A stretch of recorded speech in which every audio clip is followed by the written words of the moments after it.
இழந்து போன காலங்களுக்கு ஒரு முடிவு வந்து இனி துளிர்விடு காலத்திற்குள்ளாக நீங்கள் பிரவேசிக்கிறீர்கள். ஒரு வசந்த காலத்திற்குள்ளாய் நீங்கள் பிரவேசிக்கிறீர்கள். சரிங்களா? அதனால கவலைப்படாதீங்க. நமக்கு தேவன் இது போல கர்த்தரோடு 24 மணி நேரமும் இசைந்து வாழுகிற ஊழியக்காரங்களுக்கே ஆண்டவர் மிகவும் ஒரு கடினமான ஒரு பாதையில தான் நடத்தி கொண்டு போகிறார். ஆனால் அவ்வப்பொழுது கர்த்தர் தம்முடைய ஆசீர்வாதங்களையும் வெளிப்படுத்தி கொடுக்கிற தேவனாய் இருக்கிறார். சரிங்களா? இதெல்லாம் எதுக்குன்னா, கர்த்தர் நம்மளை உருவாக்கி கொண்டு இருக்கிறார். எவ்வளவு தூரத்துக்கு, அதாவது திராணிக்கு மேலாக அவர் சோதிக்கிற தேவன் அல்ல.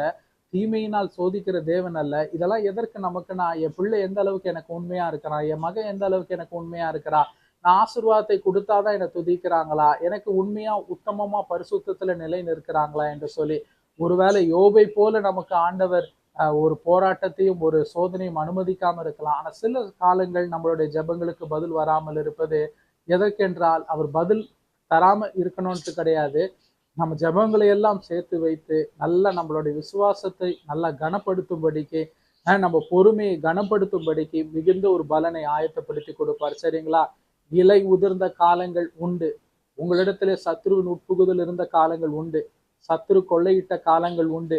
ஏதோ ஒரு பாவ சுவாபத்தின் நிமித்தம் அது உங்களை அடிமைத்தனம் பண்ணி வச்சதுனால அநேக ஆசீர்வாதங்களை, கர்த்தருடைய வாக்குத்தத்தங்கள் நிறைவேற முடியாமல் போனதும் உண்டு.